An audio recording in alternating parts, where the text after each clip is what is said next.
दोस्तों, Donald Trump का जो भारी भरकम 50% टैरिफ था, वही अब उनकी राजनीति और उनके करियर पर उल्टा असर डाल रहा है। उन्होंने सोचा था कि यह टैरिफ भारत को घुटनों पर ला देगा, लेकिन हकीकत इसके ठीक उलट साबित हुई। आज अमेरिका के ही हजारों लोग ट्रंप की नीतियों के खिलाफ सड़कों पर उतर आए हैं और खुलेआम ट्रंप गो बैक के नारे लगा रहे हैं। अमेरिका के शिकागो, लॉस एंजलिस, बाल्टीमोर और वाशिंगटन डीसी की सड़कों पर ट्रंप के खिलाफ आक्रोश उबाल बनकर फूट रहा है। यह वही अमेरिका है जो अपने आर्थिक दबदबे और टैरिफ नीतियों से दुनिया को दशकों तक अपने इशारों पर नचाता रहा है।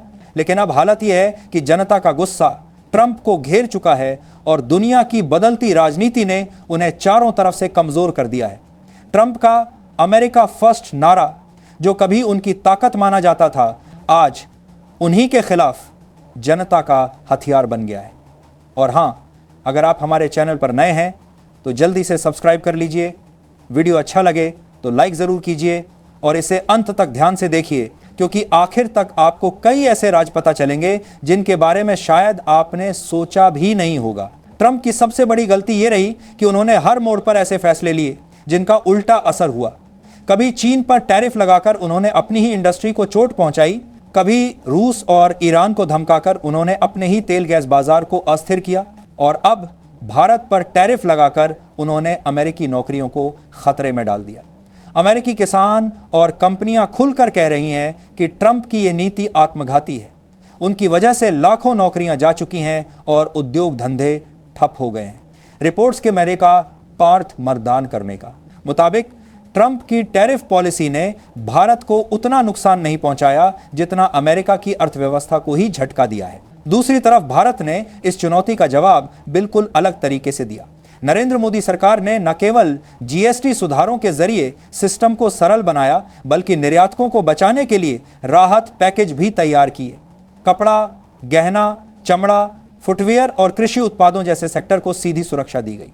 इसके साथ ही कोविड काल से मिली सीख का इस्तेमाल करके एक नया स्टिमुलस पैकेज भी तैयार किया गया, जिससे रोजगार और उत्पादन पर कोई बड़ा असर न पड़े। यानी जब ट्रंप ने भारत को दबाने की कोशिश की, तब मोदी सरकार ने ठोस रणनीति बनाकर भारत की रीढ़ और मजबूत कर दी। नतीजा यह हुआ कि अमेरिकी टैरिफ का असर भारतीय बाजारों में लगभग बेअसर साबित हुआ। अब जरा सोचिए, ट्रंप जो दुनिया को धमकाकर और अपने दबदबे से हर किसी पर हुक्म चलाने की कोशिश करते थे, उन्हें बार बार मंच से मोदी को अपना सच्चा दोस्त कहना पड़ा। एक तरफ वह यूरोपियन यूनियन को कहते हैं कि भारत और चीन पर एक 100% टैरिफ लगाओ, और दूसरी तरफ भारत को मीठी बातें सुनाते हैं कि बड़ी डील होने वाली है। यही दोहरा चरित्र उनकी 130 के बाद सबसे बड़ी कमजोरी बन गया। मोदी ने भी साफ साफ कह दिया है कि भारत अब किसी के इशारों पर नहीं चलेगा। अगर अमेरिका और यूरोप को सच में भारत के साथ कोई डील करनी है तो बराबरी पर करनी होगी, भारत की शर्तों पर करनी होगी। धमकियां देने से भारत अब नहीं डरता। भारत की यह आत्मविश्वास भरी नीति दुनिया के लिए नई है, लेकिन भारतीय जनता के लिए यह गर्व का क्षण है। यही कारण है कि अंतर्राष्ट्रीय मीडिया तक ये लिखने लगा कि मोदी सिर्फ एक प्रधानमंत्री नहीं, बल्कि ग्लोबल पॉलिटिक्स के नए शिल्पकार बन गए हैं। जब नरेंद्र मोदी, व्लादिमीर पुतिन और शी जिनपिंग एक साथ मंच पर खड़े होकर मुस्कुराते नजर आए थे, तब वह तस्वीर केवल एक फोटो नहीं थी, बल्कि पूरी दुनिया के भू राजनीतिक समीकरण बदलने की शुरुआत थी। इस तस्वीर ने ट्रंप की सारी धमकियों को धूल चटा दी। दुनिया ने मान लिया कि भारत अब वैश्विक राजनीति में केंद्र की भूमिका निभा रहा है। ट्रंप का हर दांव अब उन्हीं पर भारी पड़ रहा है। उन्होंने सोचा था कि भारत पर टैरिफ लगाकर वह उसे रूस से तेल खरीदने से रोक देंगे, लेकिन मोदी ने साफ कह दिया कि भारत की एनर्जी सिक्योरिटी उनकी प्राथमिकता है और सस्ता तेल जहां से मिलेगा, भारत वहीं से खरीदेगा। अमेरिका अगर विकल्प दे तो ठीक, वरना भारत किसी की डिक्टेशन पर नहीं चलेगा। यह वही असर्टिवनेस है जिसे पूरी दुनिया नोटिस कर रही है।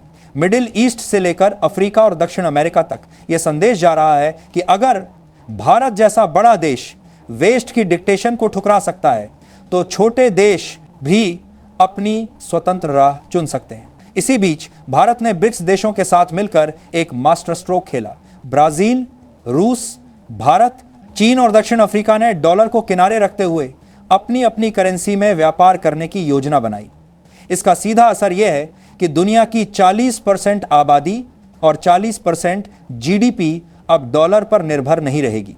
ये कदम डॉलर की बादशाहत के लिए सबसे बड़ा खतरा है और अमेरिका की अस्थिरता को और बढ़ा रहा है। निवेशक डॉलर से डरने लगे हैं और रुपया लगातार मजबूत हो रहा है।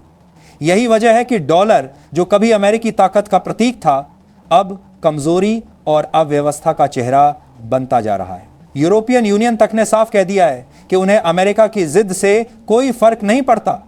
जर्मनी, फ्रांस, इटली और ब्रिटेन ने खुलकर भारत का समर्थन किया है।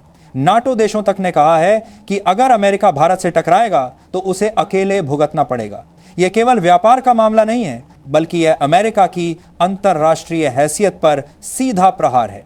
कभी जो अमेरिका बाकी देशों को डराकर अपनी शर्तें मनवाता था, वही आज भारत के सामने झुकने पर मजबूर है। ट्रंप की सबसे बड़ी समस्या यह रही कि उनका हर बयान, हर फैसला और हर कदम उनके ही खिलाफ पड़ गया। जब उन्होंने ट्वीट किया कि हमने इंडिया और रूस को खो दिया है, तो अगले ही दिन उन्हें कहना पड़ा कि मोदी मेरे अच्छे मित्र हैं। यानी एक ही मुद्दे पर उनकी नीतियां और बयानबाजी 24 घंटे में बदल जाती थी। यह अस्थिरता उनके राजनीतिक करियर को डुबो रही है। उनके अपने ही लोग अब कह रहे हैं कि पिछले 25 दिनों से ऑप्शन अंदराजिन को काम करने कहा। देखिए, ऑप्शन अंदर से सालों से अमेरिका ने भारत को रूस से दूर करने की कोशिश की थी, लेकिन ट्रंप ने एक झटके में सारी मेहनत मिट्टी में मिला दी। भारत ने यह साफ कर दिया है कि यह नया भारत है। यह भारत अब किसी के दबाव में नहीं झुकता, बल्कि दबाव बनाने वालों को झुका देता है। यही वजह है कि आज यूरोप और नाटो देश कह रहे हैं कि अमेरिका चाहे कुछ भी करे, उन्हें भारत पर भरोसा है। यह वही भारत है जिसकी ओर अब पूरी दुनिया शांति की उम्मीद के साथ देख रही है। रूस यूक्रेन युद्ध में भी जब ट्रंप खुद को मध्यस्थ दिखाने की कोशिश कर रहे थे, तब कई देशों ने उन्हें नजरअंदाज करके सीधे मोदी से संपर्क किया। यूक्रेन के राष्ट्रपति जेलेंस्की, फ्रांस के राष्ट्रपति मैक्रों और जर्मनी के मंत्री खुद मोदी से लंबी चर्चाएं कर चुके हैं। यह संकेत है कि भारत अब वैश्विक संकटों का समाधान केंद्र बन चुका है। अमेरिका की यह हालत दुनिया को एक बड़ा सबक भी दे रही है।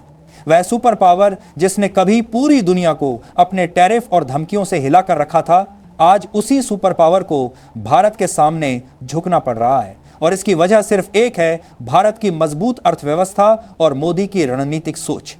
मोदी ने यह दिखा दिया है कि बिना शोर मचाए भी बड़े बड़े देशों को मात दी जा सकती है। आज भारत की स्थिति यह है कि चाहे यूरोप हो, मिडिल ईस्ट हो, अफ्रीका हो या एशिया, हर कोई भारत के साथ साझेदारी करना चाहता है। वहीं अमेरिका, जिसकी धमकियों से पहले देश डरते थे, अब अकेला पड़ता जा रहा है। यही असली भू राजनीतिक बदलाव है।